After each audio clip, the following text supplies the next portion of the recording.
Bienvenue dans ce journal du vendredi 10 novembre 2023. Voici les titres de cette édition. Passation des charges entre le professeur Dédi Seri et la professeure Marie-Clémence Adam à la tête de l'école du parti. Le maillot original de l'équipe nationale ivoirienne, obligatoire pour l'accès au stade. Mesdames et messieurs, bonsoir. La nouvelle présidente de l'école du parti, Marie-Clémence Adam, a officiellement pris fonction ce mercredi 8 novembre. En Jabran.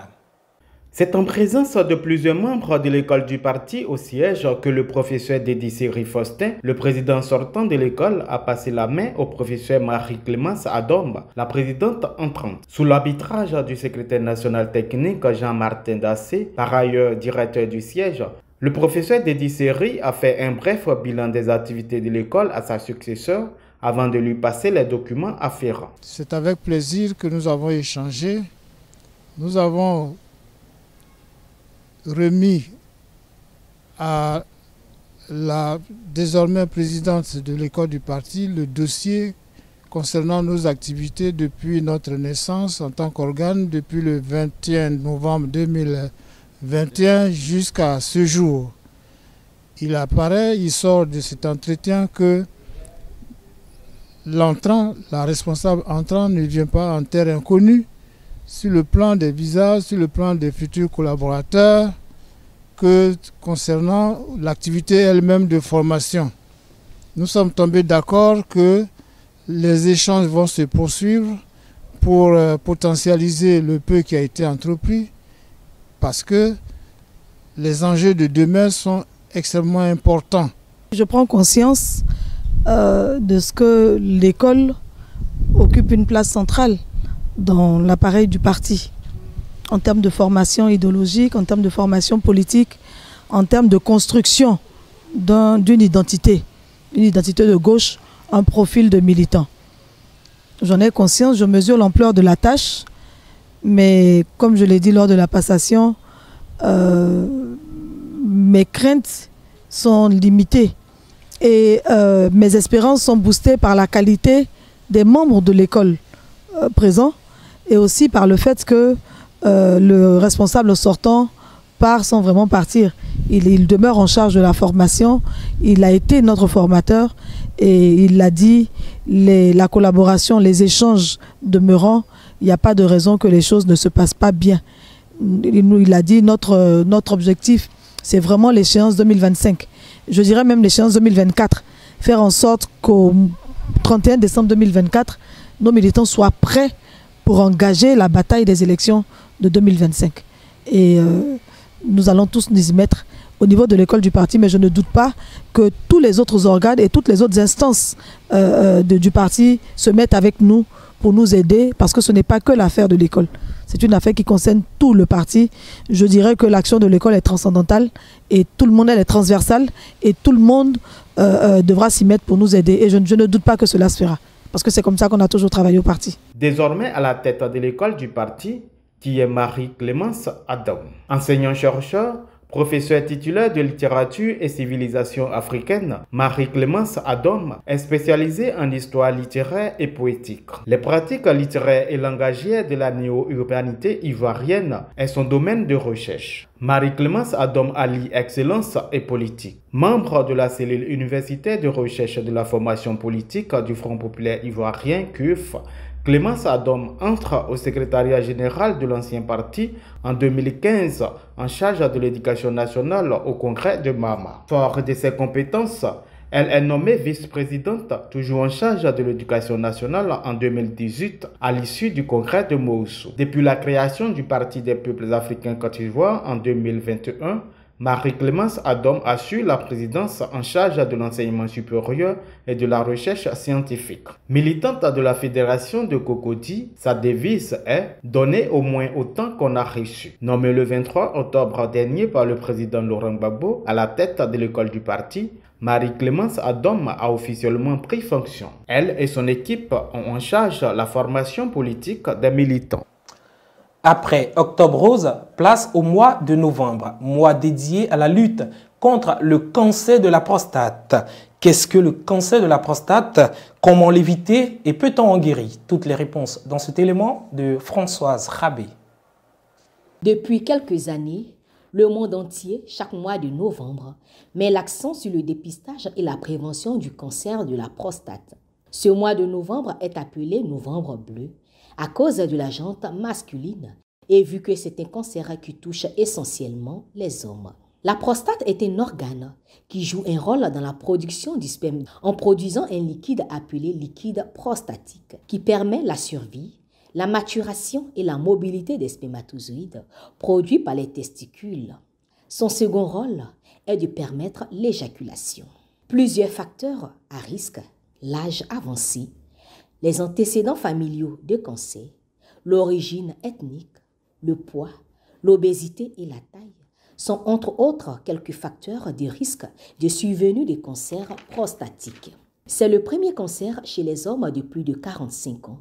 Il est appelé le tueur silencieux. C'est un mal pernicieux. S'il est dépisté tôt, permet d'en être guéri. En effet, le cancer de la prostate se soigne par la radiothérapie externe. Chez les hommes relativement jeunes, la chirurgie peut être envisagée, éventuellement associée à une radiothérapie et une hormonothérapie. Le toucher rectal permet de repérer une grosseur suspecte ou une anomalie de consistance de la prostate et est réalisé par le médecin traitant appelé urologue. En ce mois de novembre 2023, c'est l'occasion pour nous d'orienter les hommes de plus de 45 ans vers les centres de dépistage de la prostate, car dépistés tôt, les hommes ont 80 à 90% d'en guérir. La crise post-électorale n'a pas fait que des morts. Sur son passage, elle a aussi emporté les espoirs de nombreux Ivoiriens pourtant admis au concours de la fonction publique annulés par la suite. Sylvain Lobo. Les principes généraux de droit sont des principes non écrits.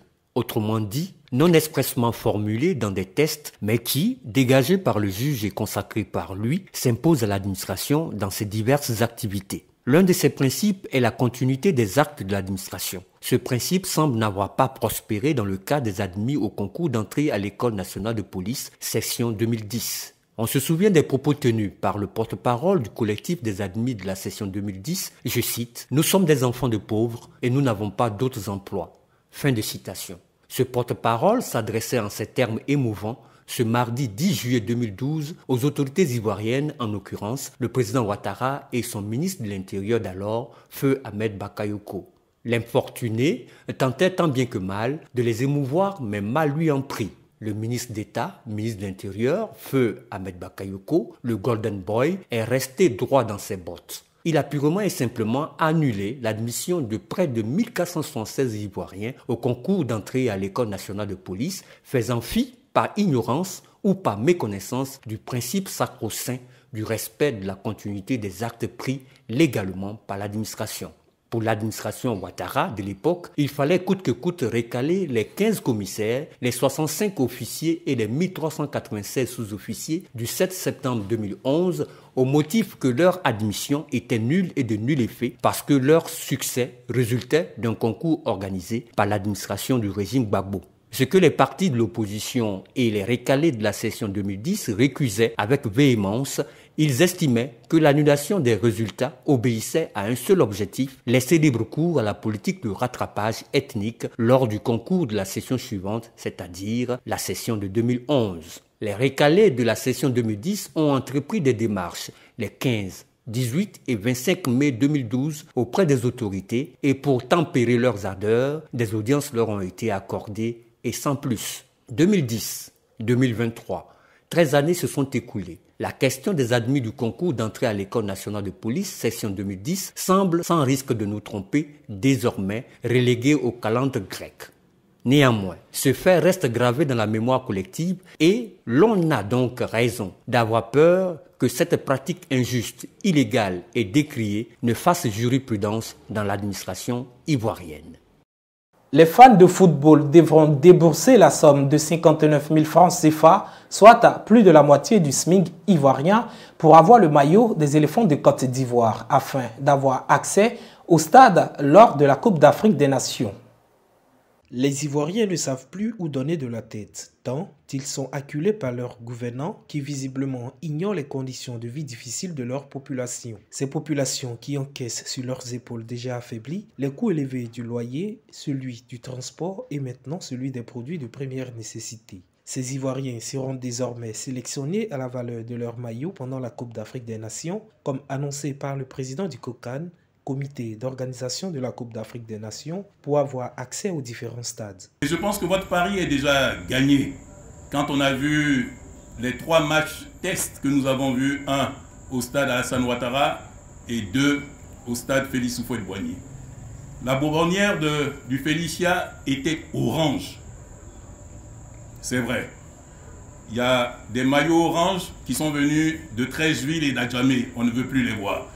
Le maillot original exigé pour supporter les éléphants de Côte d'Ivoire coûte environ 60 000 francs CFA, soit le prix de 3 sacs de riz et plus le prix d'un loyer dans certains quartiers de la ville d'Abidjan. C'est plus de la moitié du salaire minimum interprofessionnel garanti qui est de 75 000 francs CFA. De quoi à agacer les Ivoiriens friands de foot qui, selon leurs moyens, se sont offerts un maillot de l'équipe nationale au marché de quartier. J'ai l'impression que le gouvernement est en train de priver, nous qui sommes les enfants de pauvres assis à la Sikoji partout ici, nous priver d'aller assister au match de notre pays au stade. Oui, parce qu'ils savent très bien que nous qui sommes assis ici, là, nous ne pouvons pas avoir la somme de 59 000 pour acheter les maillots. Chers Ivoiriens, le gouvernement est en train de mettre en place ce petit système pour dire, nous qui sommes ici les enfants de pauvres, là, nous ne devons pas mettre pied au stade. Nos places ne se trouvent pas au stade, mais plutôt eux les enfants. Parce qu'actuellement, ils ont tous les milliards. Les maillots là, si vous voulez que les Ivoiriens soient au terrain, diminuez un peu les maillots. Parce que vous allez donner raison aux autres pays. Parce que les Ivoiriens seront pas au terrain. Moi-même, je joue à l'équipe nationale de Côte d'Ivoire, c'est basketball. Nous-mêmes, pour nous supporter, on n'a pas payé ma c'est que 9 000. Ils veulent nous obliger à faire ça. Avec un embouteillage, on paye Yongo, on partit en rester dans l'embouteillage pendant 2 heures de temps pour aller supporter notre pays. Et puis, c'est même pas ceux qui vont gagner. Allez, c'est un pays, mais c'est que 9 000. Non, ils ne sont même pas d'accord, mais je ne suis pas d'accord. Bon, moi, je ne suis pas d'accord avec ça. C'est 59 000 là, moi, je ne suis pas prêt pour payer. Voilà. Parce que nous, là, on souffre, on ne travaille pas. Moi, je ne peux pas. Le SMIC a combien en Côte d'Ivoire? 75 000, tu vas acheter un maillot, 59 000, le maillot tu vas porter après la canne, ça dit c'est pas ton habit, tu vas porter régulièrement. Et puis on vient nous parler de 59 000. Ça, je suis désolé. Ce que j'attendais d'eux, c'était pour dire que bon, chaque Ivoirien doit avoir un maillot, mais qui sera détesté par l'État de Côte d'Ivoire, que vous soyez vertu des couleurs de la Côte d'Ivoire pour aller supporter la Côte d'Ivoire et l'équipe nationale. Mais nous-mêmes, on ne mangeait pas d'abord ici, on a la difficulté et beaucoup sont au chômage. 59 000 francs pour un maillot et encore exigé. C'est qu'ils vont mettre beaucoup en prison, puisque moi-même, personnellement, je ne peux pas en avoir. Même si j'ai les 16 ans, je préfère payer mes 2 sacs de riz pour réserver ça pour mes enfants et ma femme. Le gouvernement Ouattara n'a pas piqué des Ivoiriens. 59 000. Bon, c'est presque même, je dirais, le SMIC même ivoirien. Bon, il d'ailleurs même, c'est pas tout le monde qui a droit à ce SMIC. Donc, qu'il revoie. Le sport, facteur de rassemblement des peuples et de cohésion sociale, aura certainement une autre définition après la Coupe d'Afrique des Nations en Côte d'Ivoire. C'est bien dans cette direction que nous conduit le COCAN avec sa politique d'exclusion de l'Ivoirien lambda.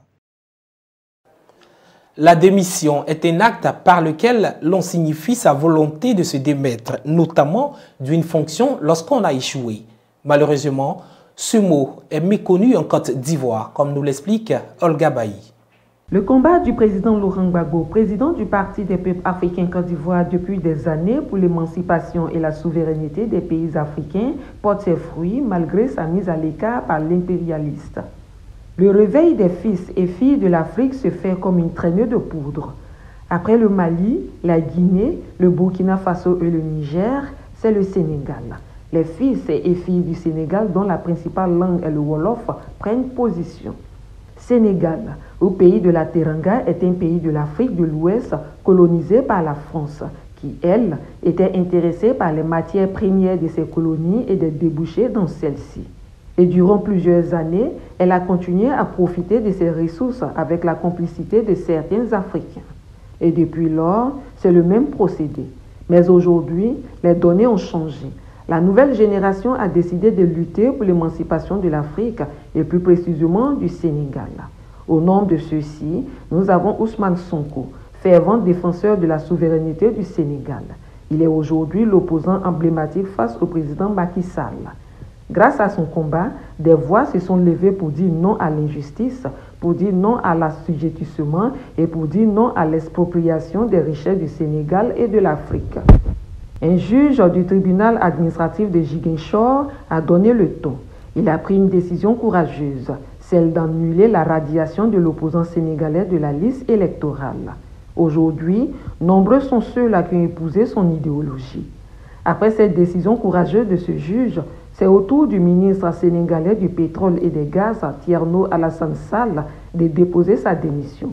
Et pour cause, la gestion arbitraire des ressources naturelles octroyées aux colonisateurs sans tenir compte des intérêts du peuple sénégalais. Le président de la République a révélé les raisons pour lesquelles il a une préférence sur Total. Il a bien dit que c'est parce que la France nous donne de temps en temps des sucettes. 65 milliards pour payer les salaires, 100 milliards pour ceci et cela. Et que pour cette raison, Total qui était 5e, je soutiens, je maintiens et je répète que Total était 5e et que BP et Cosmos étaient premières. Et que Total a fait des offres qui sont de loin les plus mauvaises ou les pires qu'on ait jamais enregistrées depuis 85 au moins. Et dans ces conditions, moi, je suis de la génération qui lutte pour l'émancipation et l'indépendance économique, sociale et politique de notre pays. Voyant le peuple du Sénégal spolié de ses richesses, M. Thierno Alassane Sall exprime son désaccord. C'est nous, fils africains, qui devons assumer ce combat pour l'émancipation totale et la liberté totale de notre pays. C'est triste que le président nous dise 65 milliards, on n'aurait pas payé nos salaires. Un peuple doit compter d'abord sur ses propres forces. Un peuple doit pour être un grand peuple, doit savoir faire les sacrifices nécessaires pour être libre et indépendant. Pas pour toujours dire que tant qu'il n'y a pas la France, pour nous sauver, nous sommes maudits et perdus.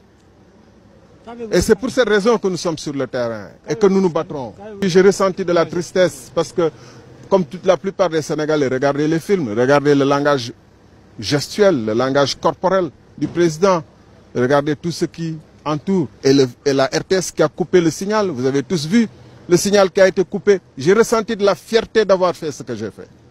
Regrettez-vous d'avoir servi? Je dis, j'ai ressenti de la fierté d'avoir ce que j'ai fait. Et si c'était à refaire, je l'aurais fait. Qu'en est-il des dirigeants de la Côte d'Ivoire qui assistent avec la plus grande froideur des cas graves de détournement des deniers publics, des cas d'emprisonnement arbitraire comme les prisonniers politiques de 2010? Et cela n'émeut personne, pas un seul instant. Des licenciements abusifs, des cas de violation des droits de l'homme des citoyens passés sous silence. Il suffit que ces dirigeants soient pleins aux as, aient des comptes offshore dans les paradis fiscaux et plusieurs véhicules et maisons, se fait soigner dans les meilleurs centres hospitaliers en Europe. C'est l'essentiel. Les autres doivent payer. La cherté de la vie bat son plein. Des routes de l'intérieur du pays impraticables. Le manque d'appareils dans les hôpitaux pour de meilleurs soins sont menés courantes. Pour ces dirigeants, ce n'est pas grave. Les autres peuvent se confier à Dieu. Et pourtant, ils disent travailler pour le peuple de Côte d'Ivoire, alors que nous savons que tous, le pouvoir a une fin. Que seront-ils demain? C'est tout pour cette édition. Merci de nous avoir suivis. Excellent week-end à vous.